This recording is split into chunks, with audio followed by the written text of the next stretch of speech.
এই পাগল ছাগলের বিজ্ঞাপনগুলি ছাপা হয় পত্রিকায়, লোকেরা বিভ্রান্ত হয়, লোকেরা বোঝে না। তাদের কাছে গেলেই মুখ দেখেই বলে দেবো এরকম আসতেছে, পাগলের মতো চেহারা, মুখ দেখেই বলে দেবে শেষ দর্শন, আর দর্শন জিন্দিগিতে করা লাগবে না। ছোট্ট ছোট্ট পোলাপানো এরকম এক এক জায়গায় হইতেছে। খুলনা জেলার দাকপ এলাকায় একবার শোনা গেল সেখানে ছাগলে পানি পড়ে দেয়, যে যাবে তার রোগ ভালো হবে। কি শিক্ষিত কি অশিক্ষিত সমানে গিয়া লাইন দিতে লাগলো। ছাগলের বাড়ি, ছাগলের কাছে পানি ধরে। এখন ছাগলের কাছে কিছু ধরলি তো সে শোকে, শুকতে গেলেই মনে করে যে পড়িয়ে দিছে, দম করে দিছে, আর খাইতেছে। এরপরে ছাগলওয়ালার বাড়ি এক ছাগল দিয়া হাতির মালিক হয়ে গেছে সে, বাড়ি বিল্ডিং টিল্ডিং করে সর্বনাশ।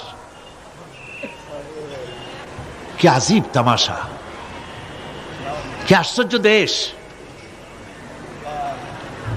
এমন কোন রোগ নাই যে সমস্ত পাগল ছাগলের চিকিৎসা ভালো না হবে।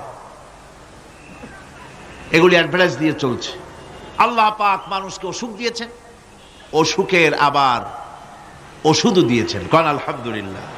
লিকুল্লি দাইন দাওয়াউ, প্রত্যেকটি রোগের ওষুধ আল্লাহ তৈরি করেছেন। সুবহানাল্লাহি ওয়া বিহামদিহি।